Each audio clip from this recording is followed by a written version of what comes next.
Okay. Good afternoon, everyone. My name is Jim Ryan, and I'm the Dean of the Harvard Graduate School of Education. I am joined on stage by a number of speakers I will introduce as the ceremony unfolds. Together, it's our pleasure to welcome all of you to this year's convocation ceremony, especially the 721 students who will be graduating tomorrow.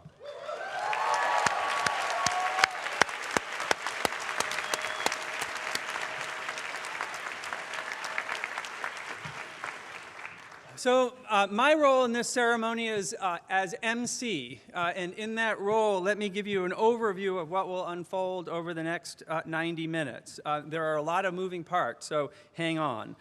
We'll begin with this year's presentation of the Morningstar Award for Excellence in Teaching, followed by the presentation of our Intellectual Contribution Awards, the Marshall Awards, and the Phyllis Strimling Award. We'll then hear from our faculty and student speakers, after which we'll present the 2017 class gift and this year's Alumni Award. Our featured speaker of the day is Reshma Sujani, founder of Girls Who Code. After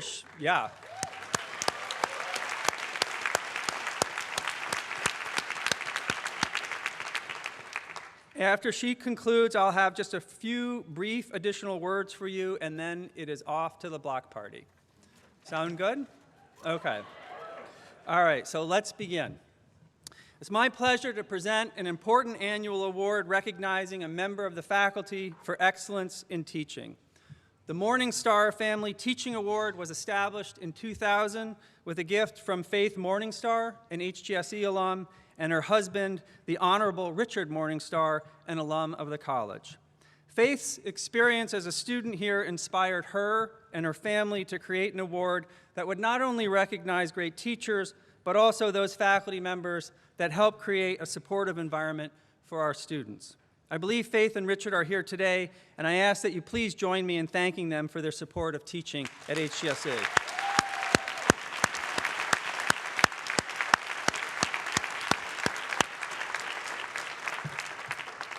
The Morningstar recipient is chosen each year based on nominations by HGSE students. The award includes a $5,000 prize and recognition on a plaque in Longfellow Hall, the building behind you. This year, 184 students submitted nominations for 46 faculty members. This outpouring of praise is testament to the premium every member of this community places on teaching and mentorship. And while this is never an easy decision, one faculty member's nominations did rise above the rest this year. Let me read a few selections from the nominations of this year's winner. This faculty member, in the words of one student, is a teacher I have been looking for my whole life. Another student put forward an idea for how we can solve most of the problems in education in this country. Create a cloning machine and put this year's winner in every classroom in the nation, from kindergarten to doctoral programs. The students were unanimous in their description of this person as warm, caring, enthusiastic, and innovative. She created learning environments in which, quote, every person felt valued and all voices felt heard, and where, quote, magic could take place. Her commitment to each and every one of her roughly 140 students was described by one of them as breathtaking, verging on insane. With nominations like these, it would be crazy for us not to give this year's Morningstar Award for Excellence in Teaching to Karen Brennan.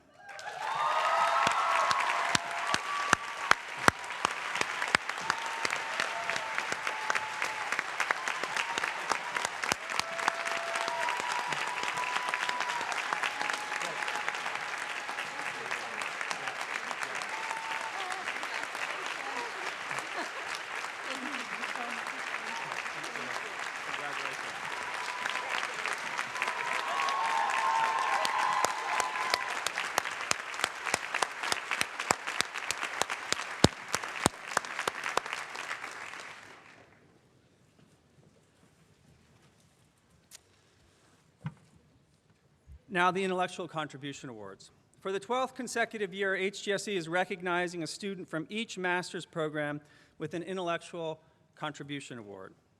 Master's students were given the opportunity to nominate a fellow student who most inspired their learning and intellectual inquiry over the course of the year. These lists of nominated students were then reviewed by the master's program directors who selected the honorees. I'm very pleased to introduce the 13 recipients of the 2017 Intellectual Contribution Award. As I read each student's name, she or he will step forward to receive a certificate and a gold honor cord to be worn tomorrow at commencement. The inscription on the certificate reads, "In recognition of your academic achievement and your contribution to the academic life of HGSE as nominated by your student peers and the HGSE faculty." From the Arts and Education program, Inimeka Ukwelum.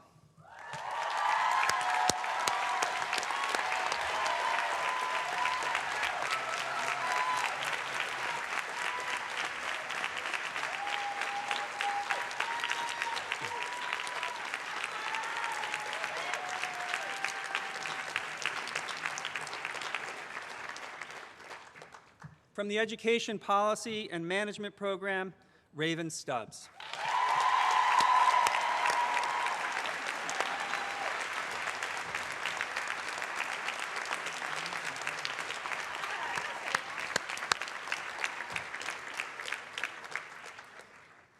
From the Higher Education program, Megan Redshirt Shaw. You're going to be busy today.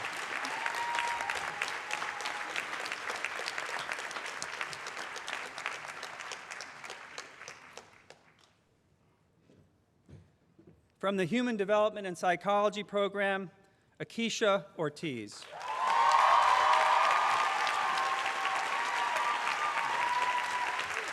Thank you for everything.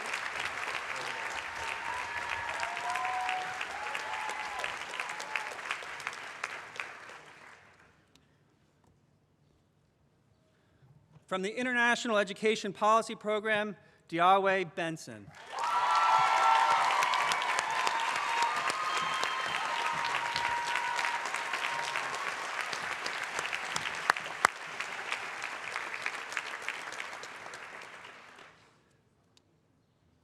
From the Language and Literacy program, Asil Yassin.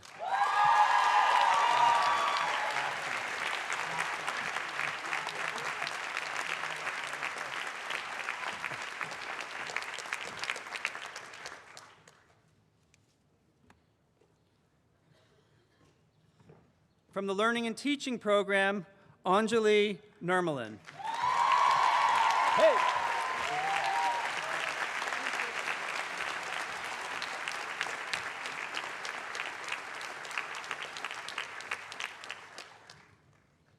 From the Mind, Brain, and Education program, Lindsay Swartz.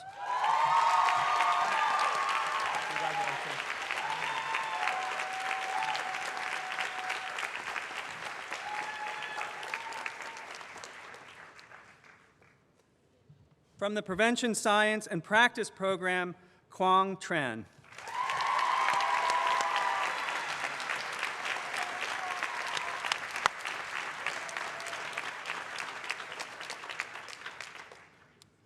From the School Leadership program, she needs no introduction, Katika Guder.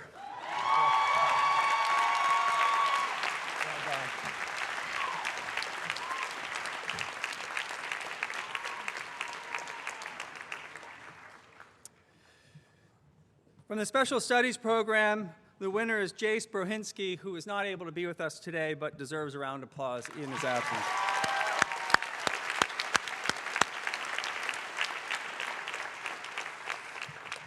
From the Teacher Education program, Zach Zimmerman.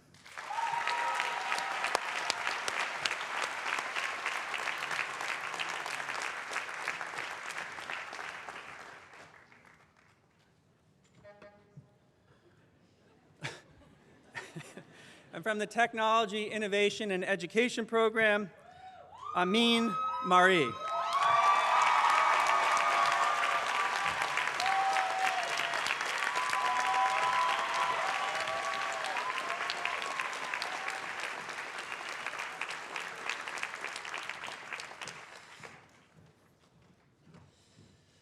It's now my pleasure to present the 2017 Commencement Marshals.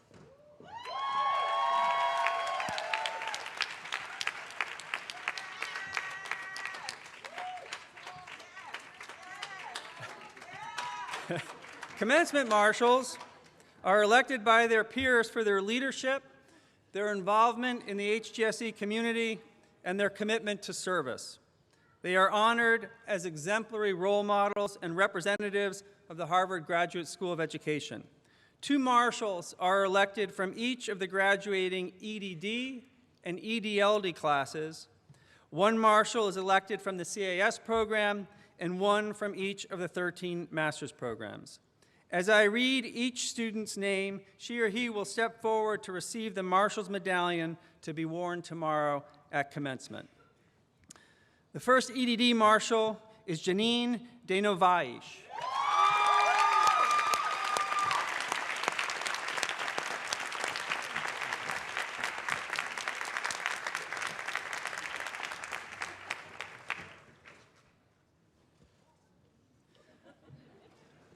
The second EDD Marshal is Malika Iman Donaldson.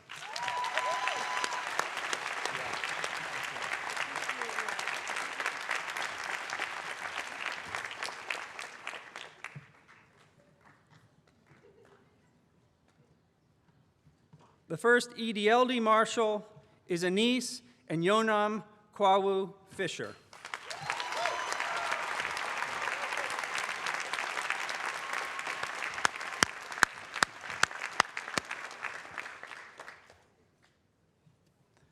The second EDLD Marshal is David Hay.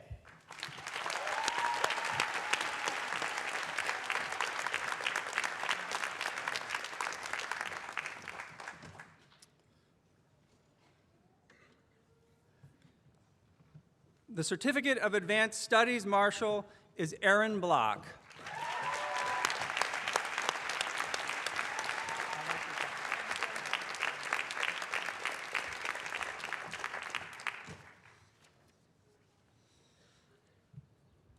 The Marshal from the Arts and Education program is Ethan Smith.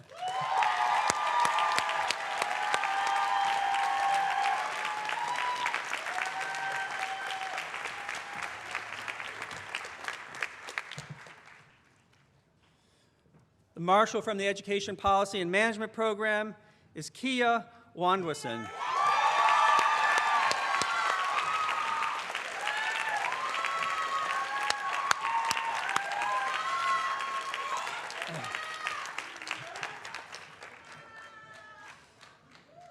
The Marshal from the Higher Education program is Alejandro Garcia Fernandez.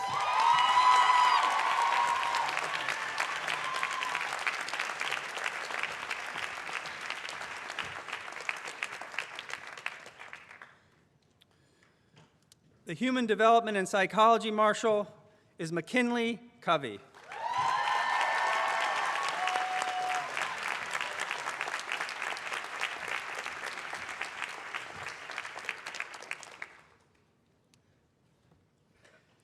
The International Education Policy Marshal is Corey Sutherland.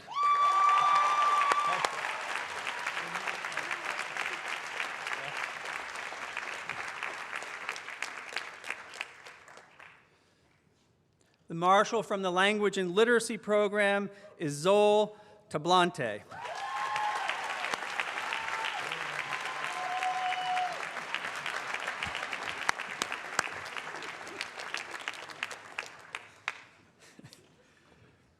The Marshal from the Learning and Teaching program is David Rawson.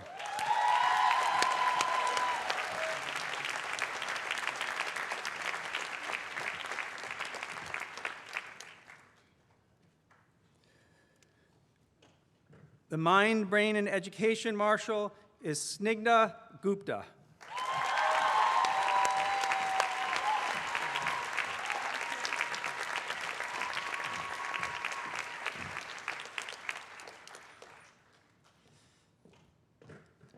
The Marshal from the Prevention Science and Practice program is Deanna Pena.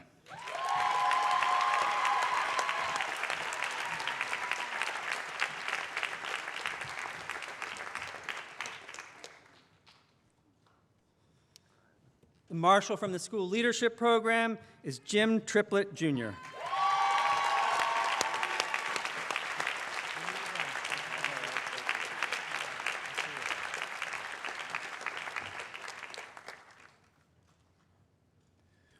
The Marshal from the Special Studies Program is Radhika Menon.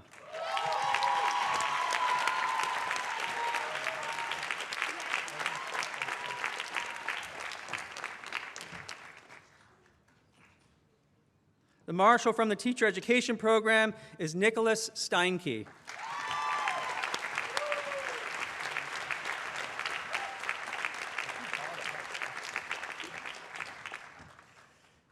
And last but not least, the Marshal from the Technology, Innovation, and Education Program is Ryan Lee.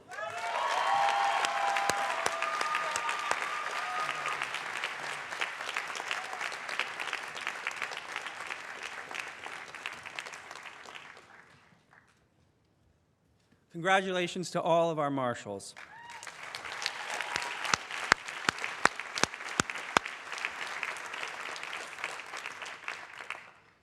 It's now my pleasure to present the Phyllis Strimling Award.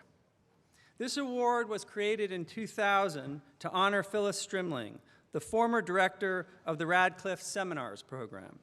Phyllis is an HGSE alum from the class of 1989.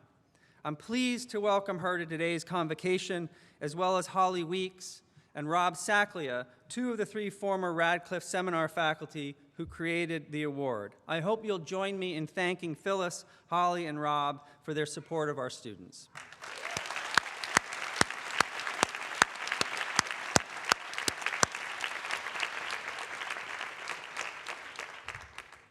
The Phyllis Strimling Award recognizes an HGSE student who works to advance society by advancing women, demonstrates inclusive leadership and is inspirational to others, promotes community as a management approach, and demonstrates the ability to employ multiple perspectives in sound decision-making. This year's winner is a 2017 master's candidate in the Human Development and Psychology program. Born in Brazil, Danubia has a wealth of experience in early childhood development, community engagement and organizing, with a particular focus on the advancement of women. She's the co-founder of a breastfeeding support group in East Boston and acts as a mentor to new mothers and mothers-to-be in advocating for themselves and their communities. She leaves us to continue her great work in expanding high-quality family engagement practices. Please join me in congratulating this year's Phyllis Strimling Award winner, Danubia Camargos Silva.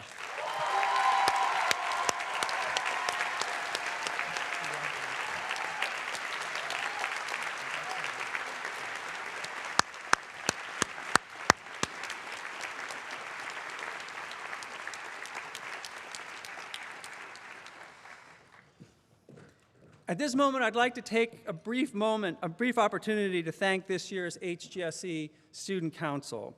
This group did tremendous work this year, organizing, for example, a faculty engagement series, ed talks, a field day, and various wellness events. Can I ask that members of the council stand so that we can show you our appreciation for your efforts?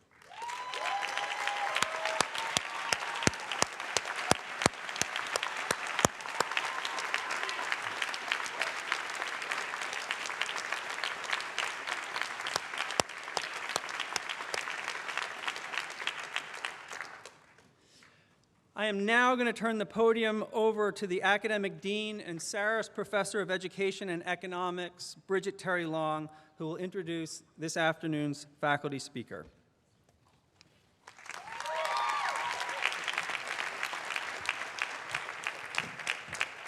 Good afternoon. As Jim said, it is my pleasure to announce this year's faculty convocation speaker, Gretchen Brion Mizels.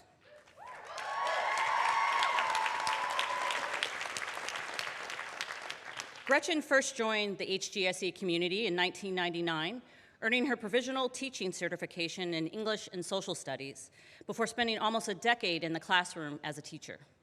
She returned to us in 2007 to complete her doctorate in Human Development and Education, and since then she has been a mainstay on Appian Way, beginning in 2013 as a lecturer on education. Though I did not know Gretchen well as a student, I've come to really admire her as my faculty colleague. Gretchen's research focuses on holistic student support. She continually is the personification of that, living up to the adage, practice what you preach, and supporting her students in all ways, whether through academics or their personal issues. Gretchen's students simply adore her unwavering support, and that made her a natural choice for the Morningstar Award for Teaching Excellence last year. I'd like to read just a few of the nominations that went into her selection. And I quote, "Gretchen created some of the most profoundly respectful, responsive, and intellectually rigorous spaces I've ever had the privilege of learning in. Gretchen is one of those rare, beautiful teachers that students will remember as having profoundly impacted their lives. She's bursting with enthusiasm for teaching. She embodies what it means to be a lifelong learner, and she is the heart of HGSE." And that's just our students. Gretchen has also been an incredible resource for her faculty colleagues. Perhaps most notably, she served this year as one of the conveners of a group that met regularly to discuss issues of race and racism as it relates to our teaching. And she was also co-chair of the Dean's Advisory Committee for Equity and Diversity. I'm honored to call Gretchen my colleague, and I hope you will join me in welcoming her.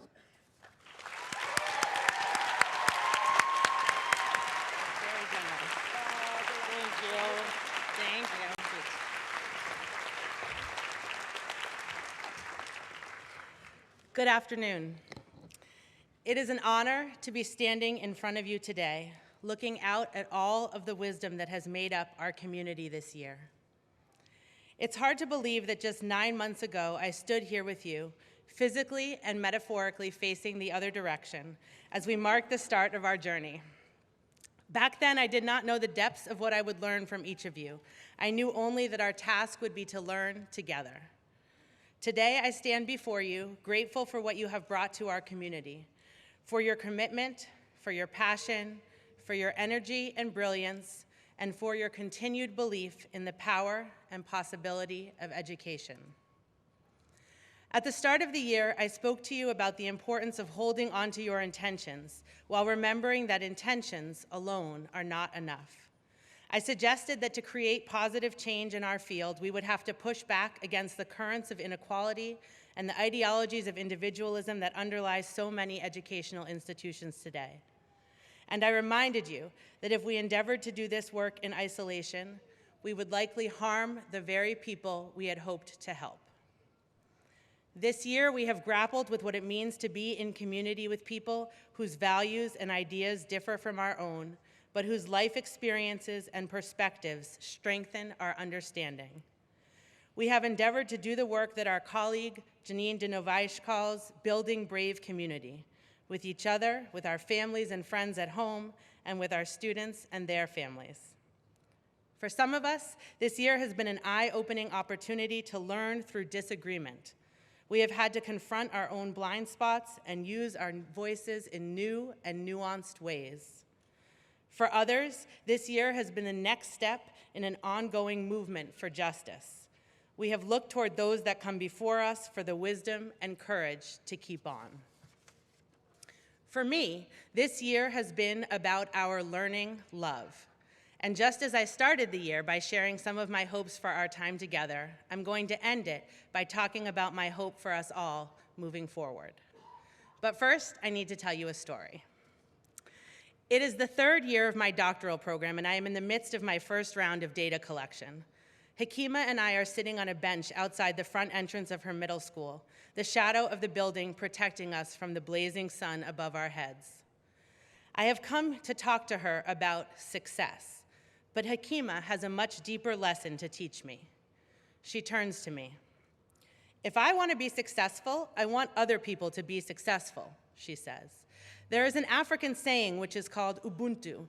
I am because you are. I can't be successful unless you're successful. If I see you hurting, I'm hurting. So I don't just want to be successful. I don't want to just leave here being positive and having a great outcome on my life. I want other people to have that too. It's not just thinking about myself. It's thinking about other people, too. Pausing to take in the power of her words, I ask Hakima whether she has always thought about success this way, and if not, how she learned it. She replies, I think that I learned it from watching, because before, I would never really believe that. When I first heard about it, I was like, what? I don't need to worry about nobody else. As long as I'm doing me, I don't need to worry about nobody else. But I see that it is true. The saying is true, because you don't want to go somewhere and see somebody hurting, because it makes you hurt, especially if they are people in your community, especially if they are people who you care about. I nod, and eventually we move on to other subjects. It will be a while before I realize that Hakima is teaching me to shift my gaze away from success and learn instead about love. In her brilliant book, Troublemakers, Lessons on Freedom from Small Children at School, my friend Carla Shalaby talks about the importance of love in schools. Love is not something that we typically talk about in the context of school, perhaps because of how it's been romanticized in popular culture, or perhaps because it is hard to measure with popular tools. But love is something about which human beings have been talking for centuries. The ancient Greeks spoke about agape, a type of love that was universal and unconditional, a love that transcended individuals and pushed them to serve each other regardless of circumstances. The Zulu spoke of Ubuntu, the concept about which Hakima taught me that day. Both Gandhi and King spoke about the power of love to counter violence, to connect, to heal. In Troublemakers, Carla talks about being love, the act of embodying an appreciation for each other's humanity so deep that it permeates our decisions about how we talk, act, and move in the world. Being love, she writes, is a commitment to the belief that no human being deserves to suffer any threat or assault on her personhood. She goes on to explain, people misunderstand the meaning of love in public life. On the surface, it can seem easy to love. We can be less mean, more forgiving. We can yell less and smile more. Public love is confused with things like affection, kindness, politeness. I am talking instead about a love that is fierce, powerful, political, insistent. This kind of love is not easy. Authentic public love necessarily demands conflict, tears, and hurt, because our transition to freedom and to more human ways of being requires that we call ourselves out in order to call others in. It requires that we be willing to confront one another and that we be willing to listen generously when we are being confronted, letting go of our personal feelings for a commitment instead to the shared goal of freedom. Being love, the way Carla describes it, requires a deep commitment to each other's humanity. It requires us to lead with curiosity rather than assumptions. It asks us to pause and listen between breaths. It demands that we stand in solidarity with each other, even when the act of solidarity requires us to dismantle the foundations upon which we stand. Being love is personal, but it is also political. It is, as Dr. King once wrote, using our power to implement the demands of justice. Being love is not easy because our world is set up to support individual success over collective well-being.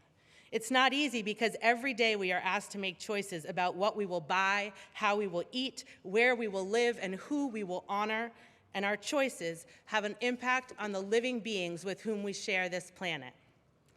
Being love requires that we redefine what it means to be successful.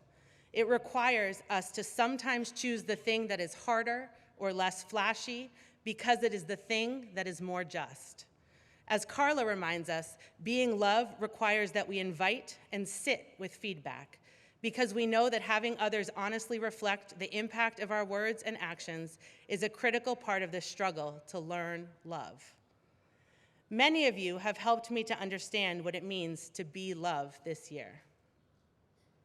In your interactions with me and other faculty, with each other, and with the students, teachers, families, and participants with whom you have partnered, you have taken seriously the task of collective well-being.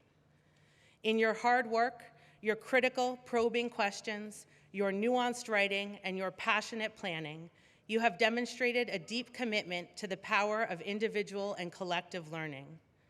and in your careful decisions about when to step up and when to step back, you have embodied an appreciation for the humanity of others.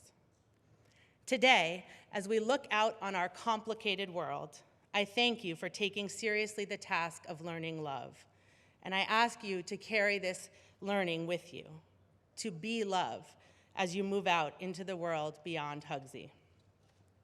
I want to be clear that in asking you to be love, I am asking you to be as demanding as you are forgiving. Being love is not being sugary sweet.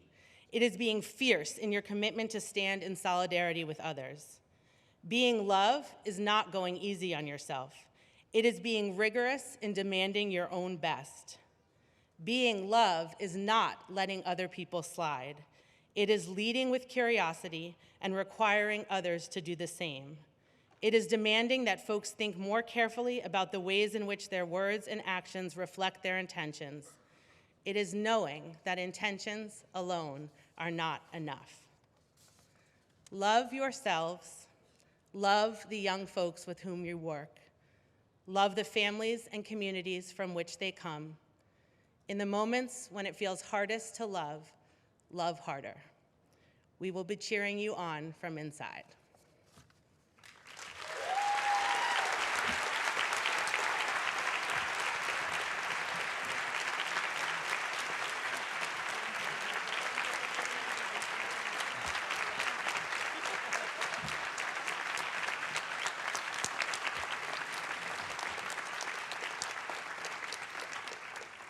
So thank you, Gretchen. That was spectacular. I want to congratulate you on being selected as the faculty speaker for this year, and it's my pleasure to present you with this Convocation Faculty Speaker Award to commemorate the honor. Thank you. Yeah, thank you.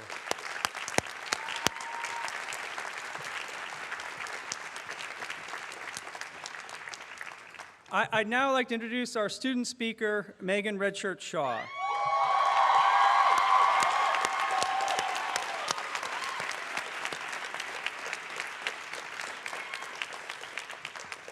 Although it seems she needs no introduction.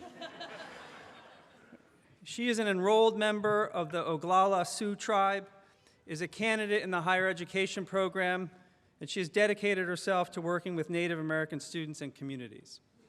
She worked extensively this year with the HGSE student group FIERCE, which stands for Future Indigenous Educators Resisting Colonial Education. She also worked with the Harvard Native American program and was an Equity and Inclusion Fellow here at HGSE.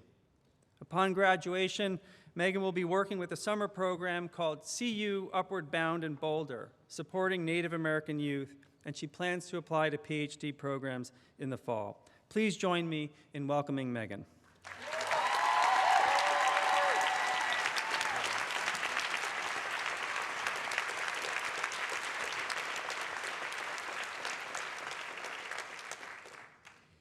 Mitakuye, le ampetiki.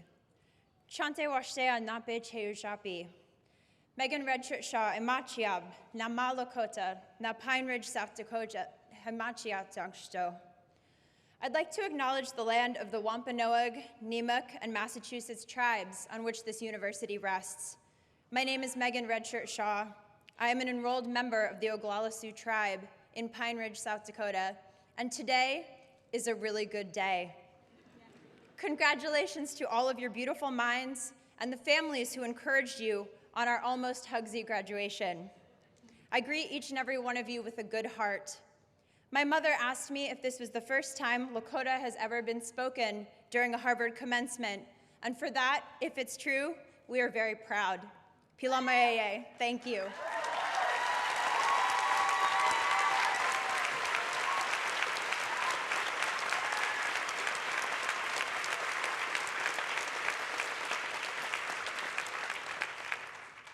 Almost 1 year ago, I packed 3 suitcases and moved 3,000 miles from the Bay Area to Cambridge to start at the Harvard Graduate School of Education. In perfect summer sunlight and on the first day of classes, I felt like I was carrying, beyond my mother, father, sister, brother, and niece, every Native student I loved with me. Standing here on our convocation day, I continued to carry all of those first day voices, but now I also carry all of you. I couldn't have imagined then how the higher education cohort would challenge me daily, that the Harvard University Native American Program Office would become like home to me, or that I would consume more than 100 brownies from Gutman Cafe. I couldn't have known that everything in my personal and professional life was going to change, that I'd fall in and out of love with different spaces and people, that the conversations I'd have in class would sometimes leave me feeling completely confused about my life and my choices, or that I would dream out my future in an entirely different way. That exactly like the students we serve, our lives and their lives can complexly change because of years like the one we had at HGSE, or that we, as educators, will be called to courageously change because of times in America like the one we are currently experiencing. We cannot begin to predict in the future what will be difficult, what will feel safe, who will be beautiful to us, and what will make us feel like we've come undone. I could not have known that the Dakota Access Pipeline movement would challenge me or my sisters in Fierce for our entire academic year. I couldn't have known that I would be incapable of unseeing the people I love the most being hurt in North Dakota on the news in between classes and assignments, or that the call to action from the Ocheti Shakoni would sometimes overwhelm a professor's call to read a case study. I knew through facing that pain that I was not going to learn patience or grit in a Longfellow classroom, nor would I learn about the depth of the human spirit on a Larson whiteboard. What I did know was that I could lean on and learn from my classmates and professors carrying similar grief for the communities they love. I could be reminded by all of you in your own personal and brave struggles that we must root our classroom theory in reality, that we will forward and forever commit to recognizing the potential and human spirit in every student, and that we will always appreciate the dreamers, the light seekers, and the activists, because in them we see ourselves. They are strong, powerful, quick to recover, and often buoyant and loving, just like we are, either because we believe in that strength or because we as educators have been called on by our communities and by those who believed in us here at HGSE to be strong. The greatest lesson that I could not have known last summer was that because of the Nation Building 2 course here at HGSE, I would travel to Canada over spring break to work on alternative education methods for young, homeless First Nations women in a program called Moving the Mountain. That they, with faces like mine, would remind me in my greatest lesson of the year what resilience is. Unlike my own experiences, almost every person and every system in their life has let them down, and yet they persevere, rising like fire from the ashes, moving the mountains unleashed in their ways. I cried in anger for the entire flight back because I knew what I was learning here in the classroom wasn't going to make the world better for them tomorrow. I couldn't easily dismantle and rebuild the systems that make education a challenge instead of a right for them. And yet these young women also reminded me to remember that if they can show up to their classrooms every day by any means necessary to learn and give back to the world in faith that things for them will someday be better, we can too.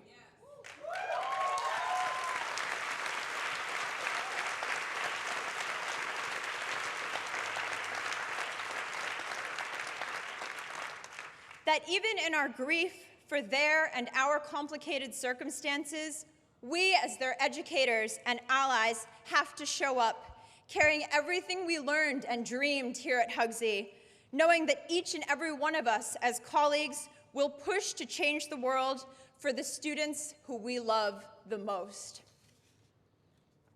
In the years ahead, we will learn compassion from a child who seeks to practice religious freedom because their faith is their greatest source of strength. We will learn resilience from a student harassed by police or immigration authorities on his way to school.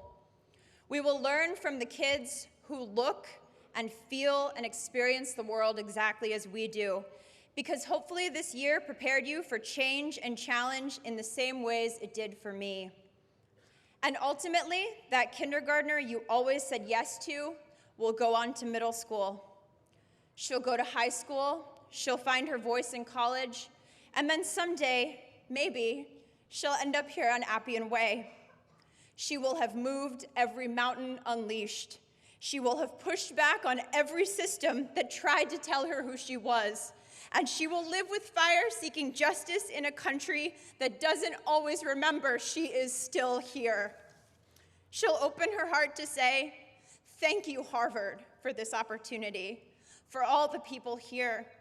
Thank you to my family, my community, and the Oglala Su Oyate, the people, for granting me and us this beautiful life. She'll tell you as her teachers and professors and mentors who pushed to make the world better for her, thank you. Pilamaya Pina Wopila, thank you so much for building and believing in me. As we walk away from here, I want to share with you the best phrase my mother taught me in the Lakota language, Waksuye, Chiksuye, Miksuye, meaning, I remember you, please remember me. In these final moments of our Hugsy time together, I want to remind you to remember. Remember the students and teachers and classmates who built you. Carry the people next to you every day and honor this amazing opportunity that we were so privileged to be a part of. As we Lakota say, Chante mitawa ekta ochinyake, to those whom they've been privileged to know, I have put you into my heart, Hugsy, and I will always remember you. Thank you.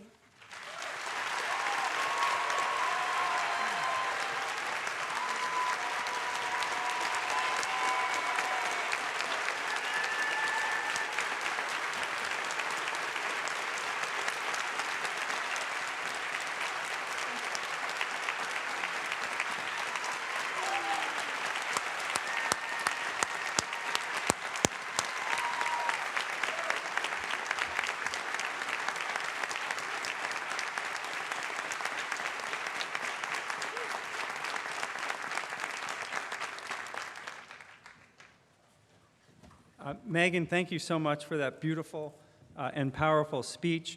I have an award here to present to you in honor of your being selected as a student speaker at this year's convocation. Thank you again.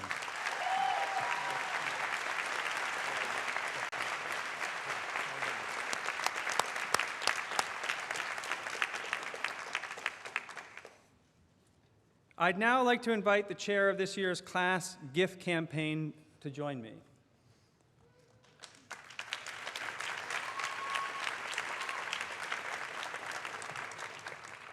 Liz Connolly is a master's candidate in our higher education program, and she chaired a class gift committee of 19 ed school students. Together, the committee chose to support a critical priority of the ed school, financial aid for our incoming class of students.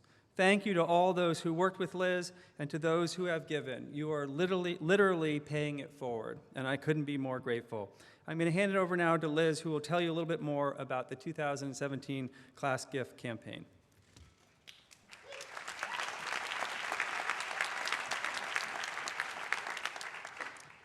Megan is a tough act to follow. Dean Ryan, faculty and staff, family and friends, and my fellow members of the class of 2017. It has been my honor to serve as the chair of the class gift campaign this year. The generosity of all who donated is a testament to our supportive community and reflects our commitment to paying it forward. All funds from the campaign support financial aid for the incoming class, so your gifts will help make the Hugsy experience a reality for future students. This year, due to your overwhelming generosity, the class of 2017 achieved the highest level of participation of any class gift campaign in HGSE history, with 79% of graduating master's students making a gift to the campaign.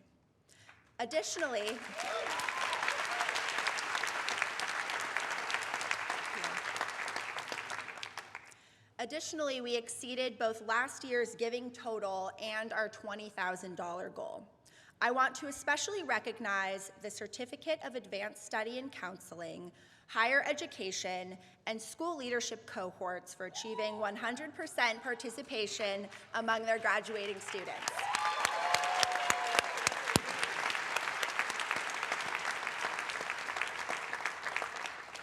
I would also like to acknowledge AIE, EPM, HDP, IEP, and Learning and Teaching for exceeding the participation totals of their cohorts last year.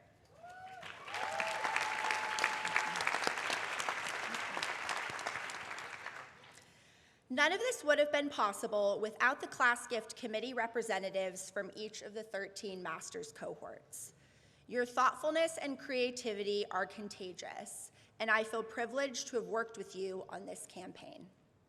I would especially like to recognize David Hay, Zachary Herman, and Derek Nino for their work as co-chairs of the EDLD campaign.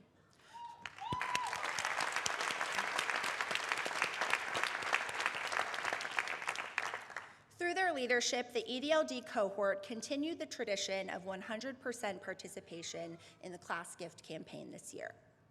Although many of us will be leaving Cambridge after this weekend, the campaign is not over, and I would like to encourage those of you who have not yet given to join your classmates in participating by the end of the month. Our connection to HGSE will last a lifetime, and continued giving will help future students take part in this transformative experience. With that said, I want to conclude by thanking once again all who contributed to the success of this year's class gift campaign. The generosity of our community is something I will strive to emulate in my own life long after I leave Appian Way. So without further ado, it is my pleasure to present this check to Dean Ryan in the amount of $21,501.54.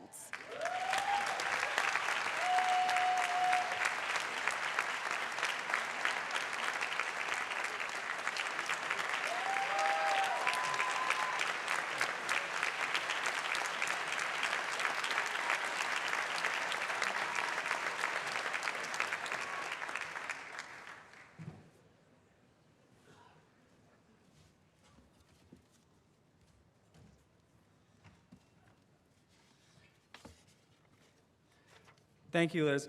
I couldn't help but notice that that check is made out to me personally. So this concludes the ceremony. I want to thank again all who participated and to underscore what Liz said, which is that it is never too late to give, as you will discover. It's now my distinct pleasure to introduce the chair of the Alumni Council, Jonathan Steele, who will be presenting the 2017 Alumni Award for Outstanding Contribution to Education.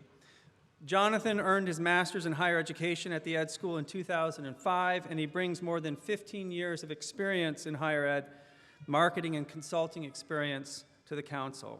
He is currently a principal at GDA Integrated Services, a market research and consulting firm where he's worked closely with more than 100 colleges and universities. Please join me in welcoming Jonathan Steele.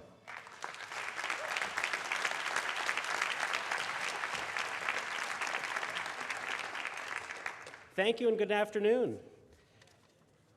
I look forward to celebrating with the future graduates and our newest batch of alumni. The Alumni Council strives to engage with alumni, with one another, back to the Ed School, connecting ourselves with the research being done here, the work in the field, the policy and practice, and building connections. But perhaps my greatest and most privileged act that I get to perform as chair of the council is presenting the Alumni Council Award for outstanding contribution in the field of education. This year, the 2017 Alumni Council Award for Outstanding Contribution to Education goes to Dr. James J. Kemple, EDM 1986, EDD 1989.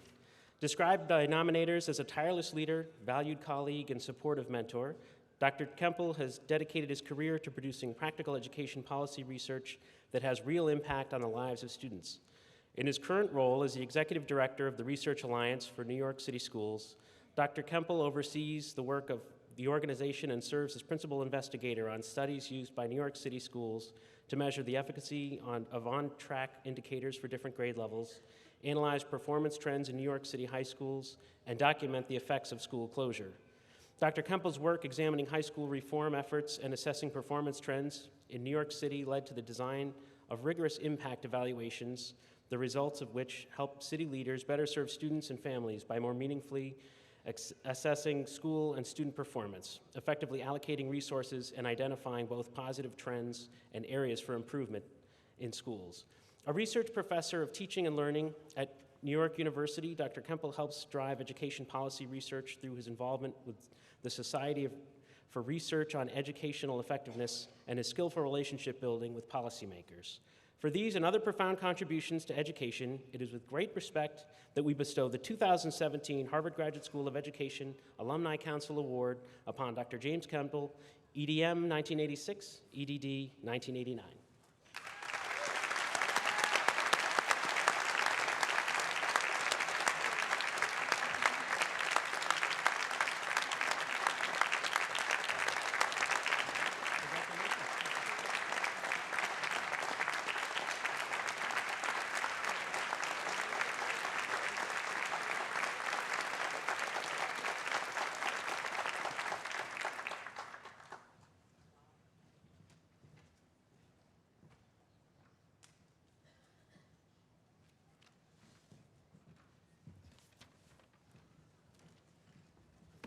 Thank you, Jonathan, and thank you, James, for your tremendous work using research to improve the educational outcomes and lives of students in New York.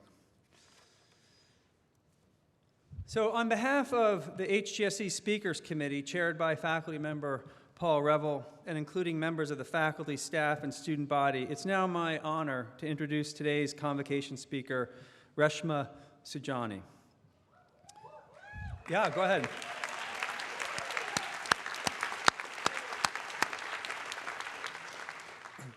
By most accounts, the gender gap in technology is significant and it's growing. In 1990, 35% of computing jobs in the US were held by women. By 2013, only 26% were. In 1984, 37% of all computer science graduates were women. Today, only 18% are. And while jobs in the field of technology are now among the fastest growing in the country, young women are increasingly being left behind. Surveys show that between ages 6 and 12, 66% of girls say they are interested in computer science. When they become teenagers, that number shrinks to 32%. According to statistics from the College Board, of 30,000 students who took the AP exam for computer science in 2013, less than 20% were female. And only 4% of women college freshmen say they are interested in computer science. The repercussions are stark. If current trends continue, women will face limited participation and opportunities in the expanding tech economy. Few people seem better positioned to take on this challenge than our convocation speaker, Reshma Sujani. Reshma has spent much of her life taking on grand challenges. A graduate of Yale Law School and the Harvard Kennedy School, she spent her early career in the private sector and as an attorney and activist. In 2010, at age 33, she became the first Indian American woman to run for U.S. Congress, challenging a longtime incumbent in a primary election.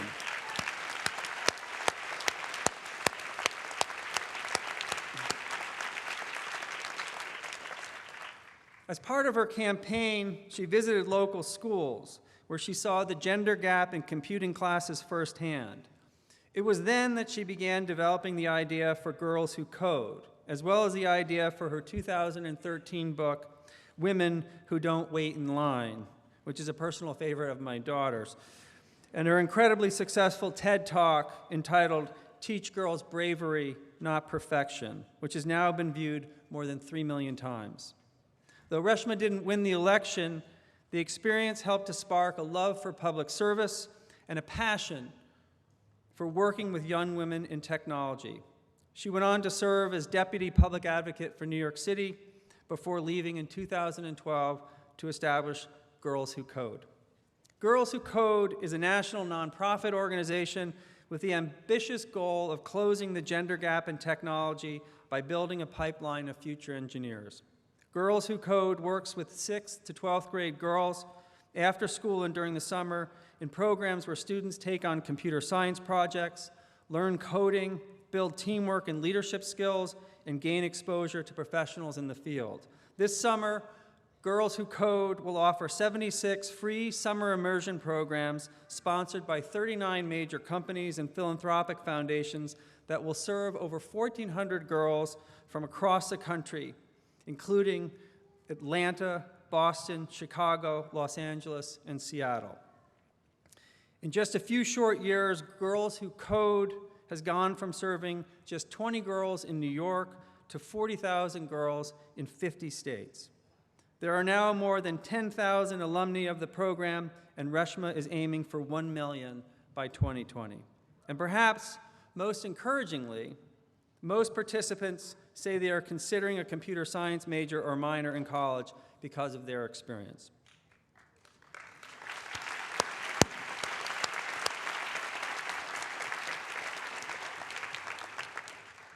These accomplishments are indeed admirable, and 2 years ago, they earned Reshma a spot on Fortune magazine's 40 Under 40 list of the most influential young people in business. But what speaks volumes about the success of Girls Who Code and the timeliness of its mission are the students themselves. And I want to end by quoting one student from Boston who participated in a Girls Who Code summer program. "We are the future," she said. "We can do anything. We can make changes not just in our lives, but in the lives of millions of others. Technology touches everyone, everywhere, and I want to be a part of that." Please join me in welcoming someone who is changing the world through education, Reshma Sujani.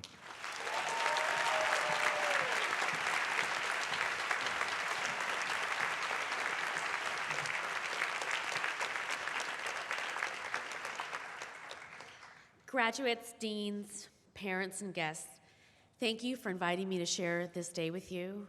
Thank you, Meg, for that powerful speech. The future is in good hands. I know it's traditional for a commencement speaker to start off with a joke, but anyone who knows me knows that I'm super impatient and a little ADD, so I'm just gonna cut to the chase. You are graduating at a crazy time in history. I'm talking like top 5 earth-shattering, paradigm-shifting moments in human existence. There was the Enlightenment, the American Revolution, the Industrial Revolution, the Digital Revolution, and now automation is going to change everything about the way we live and the way we work. According to McKinsey, 45% of the tasks that people do manually are going to be automated using current technology alone. And the pace of innovation, it's never been faster. That means the future is going to look nothing like the present. Now, I'm not a historian, but I've been thinking about those other revolutions, the ones I mentioned a second ago. And it turns out they have some things in common. Like they brought sweeping change to the world. They were the product of incredible vision, courage, and creativity. And, oh yeah, they were led by white guys. Now, don't get me wrong. I love white guys.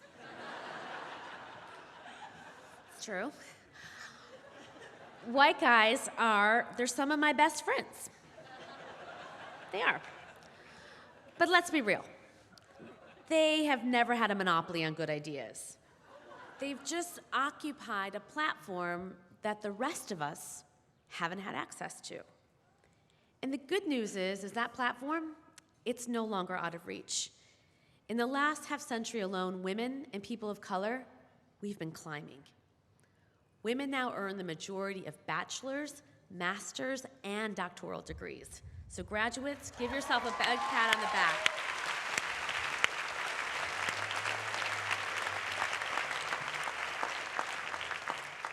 Today, some 40% of American women are our family's breadwinners. We are so close to equality, and yet we have a problem. Because the next revolution, it's underway. And its leaders, they don't look like me. They look like tomorrow's commencement speaker.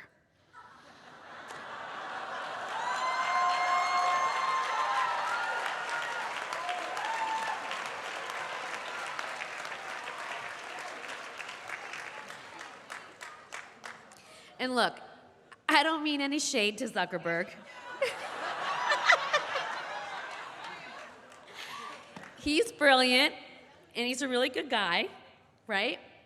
But America, it's a big, beautiful, diverse country. And for all the progress that we've made, we are still vastly underrepresented in Congress, in the C-suite, and then in the tech community. So why?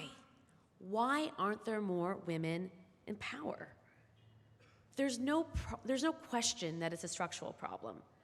From workplace discrimination to systematic sexism to the lack of paid leave and affordable daycare, women just face extraordinary challenges that men just don't.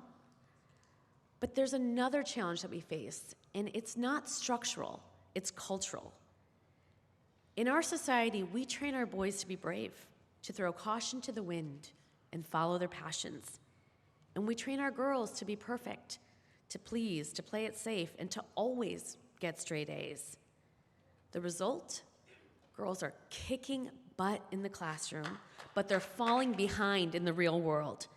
And that's because in the real world, success is the product of bravery and not perfection. And if we don't start teaching our girls to be brave, they're going to miss their chance to code the future in Silicon Valley, to build the future in the C-suite, and to legislate the future in Congress.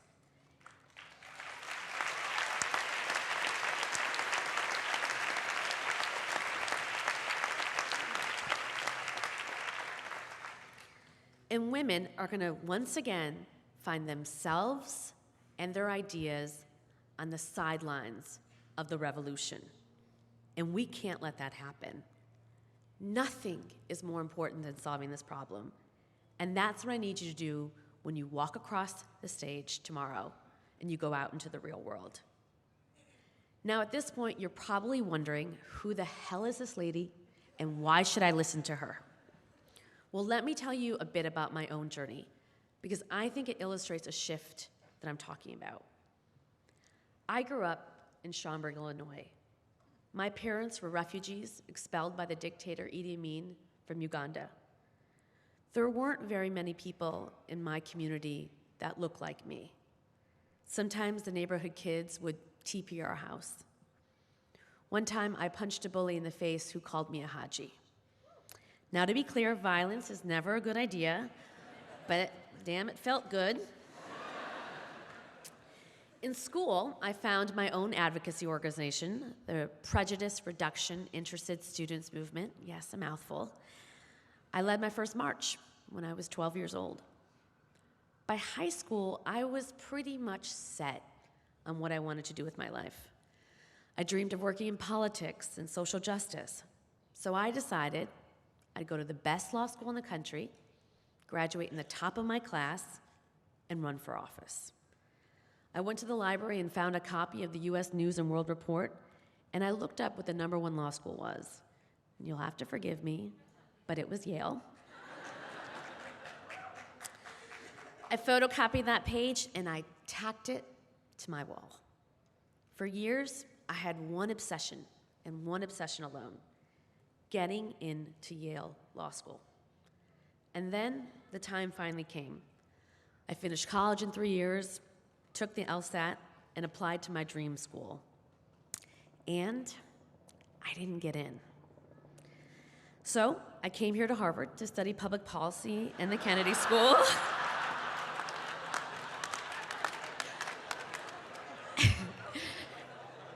And the next year, I applied to Yale again. And I didn't get in. Again. That should have been it, right? I should have just gone out there and changed the world. But I couldn't shake the idea of needing that one perfect credential, a degree from Yale Law. So I got myself a mentor, Leon Higginbotham, the first black jurist to come out of Yale Law and the former chief judge of the Federal Court of Appeals in Philadelphia. And he promised to write me a recommendation letter. He was like, "Don't worry, Reshma, I got you. You will get in." Boom, I was set. Except, right before the applications were due, Leon had a stroke and died. I was devastated. I loved Leon. But also, I never did get that recommendation letter. Instead, I got a rejection letter, my third one from Yale. At this point, most people would have packed up what was left of their dignity and just moved on to another law school. But I was convinced that my whole career, my whole life, was riding on a degree from Yale. Everyone I looked up to in politics, Bill and Hillary, like 6 attorney generals, half of the senators in Congress, they all went to Yale Law. Whatever I aspired to, I was sure that I needed Yale to get it. So I made one last desperate attempt. At Leon's funeral, I met the assistant to the dean of Yale Law, who, upon hearing my story, offered to make me an appointment with the dean. I got on that next train to New Haven, and before I knew it, I was standing before the man himself. And he offered me a deal. Go to any one of those other law schools for a year and make it into the top 10% of your class. And he'd admit me to Yale. I accepted admission to Georgetown, and the first year, I crushed it. I had no friends, no social life. I'd raise my hand in class and be like, "I know the answer," and everybody would throw things at me. But I was number one in my class. And that fall, I transferred to Yale, where I spent the next 2 years partying. But who cares? I did it. I graduated from Yale Law. I had the perfect resume to do the kind of work I always wanted to do, right? Well, not exactly. When I graduated, I didn't end up doing social justice work. I couldn't resist the pull of the next perfect credential. I followed my classmates to a job at a white shoe Wall Street law firm and spent the next 6 years defending bankers and hedge fund managers accused of securities fraud. Yep, so pretty much the opposite of social justice. Fast forward to 2008, when I was watching my mentor, Hillary Clinton, give her first concession speech. She said something that resonated with me. She said, just because she had come up short, that didn't mean that women should be discouraged from aiming high. That's when it all clicked. All those years of working and waiting for a credential, that wasn't aiming high. That was aiming low. So I quit my job, and I decided to run for Congress. I lost, badly. 3 years later, I ran for New York City Public Advocate and lost again. Less badly, but still pretty badly. I won't lie, it hurt. But also, it was amazing. Not being perfect was liberating, and chasing my dream and not a credential was the best decision I ever made. It turns out,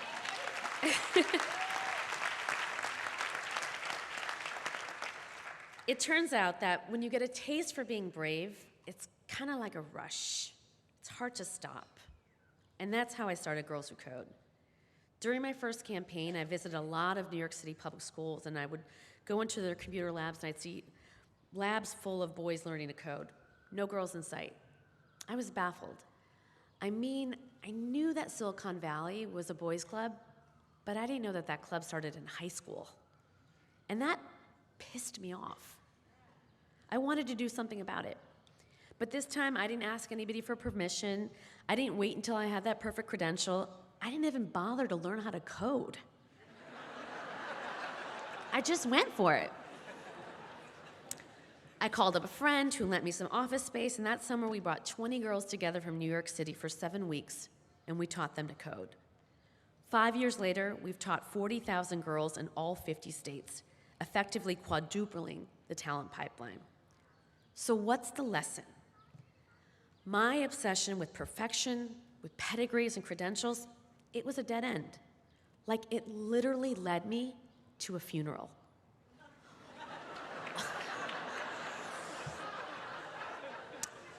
All that time that I spent chasing Yale was time that I could have been used to actually make a difference in the world.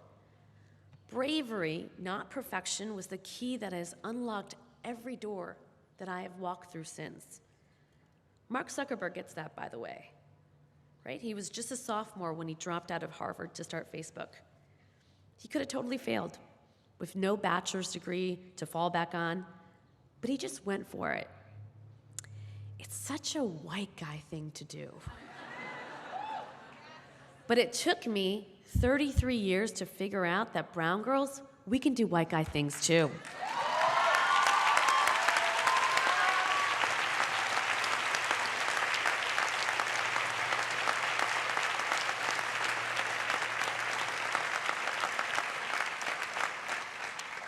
But today's young women, they don't have 33 years to waste. Our world is transforming, and if girls and women don't step up now, they're gonna be left behind. And that's why I'm counting on you. I'm not an expert in education. I only know from what I've seen in my own life and what I've observed at Girls Who Code. But the girls in our program, they're brilliant. They're talented.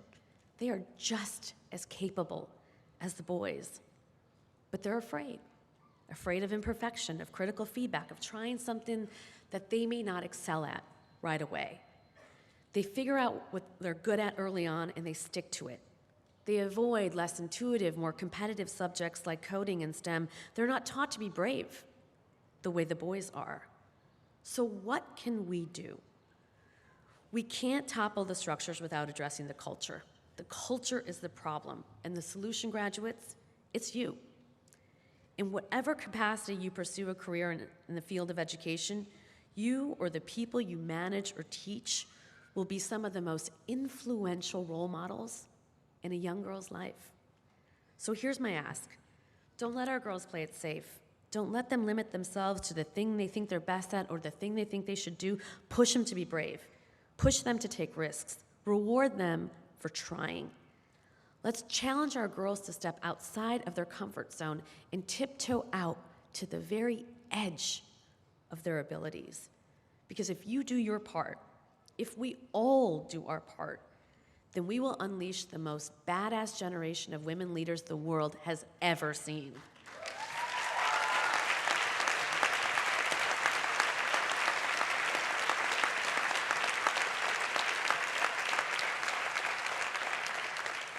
I know every graduation speaker says it, but class of 2017, you are really going to change the world. Thank you, and congratulations.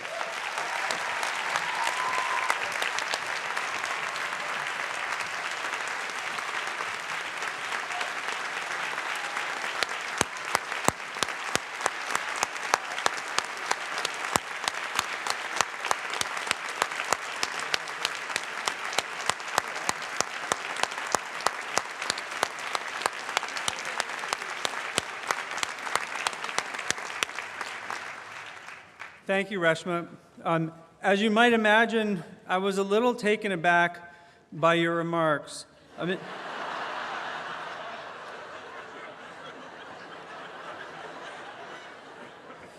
when you suggested that Harvard might be a safety school compared to Yale, thank you. That was a powerful speech. Just a few closing announcements.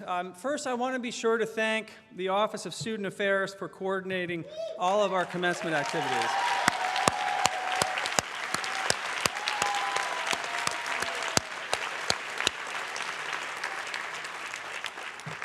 I want to thank in particular Alex Galindo, Kevin Bohm, Tracy Jones, Eileen Berger, and Liz Thurston, the Director of Student Affairs.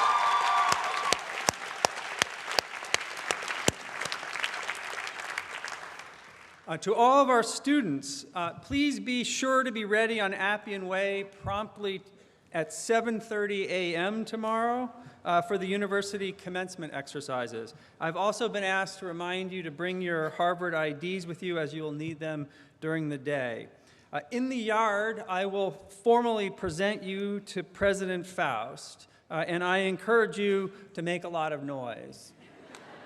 The Ed School is always one of the loudest schools, and I'd love to keep that tradition going. Finally, as mentioned, I'd like to extend an invitation to all of our graduates as well as their family and friends to attend a block party on Appian Way that will start as soon as I stop speaking. And for that reason, I am going to stop speaking. I'm going to wrap this up and save what else I have to say for tomorrow. But for now, thank you all and enjoy the party.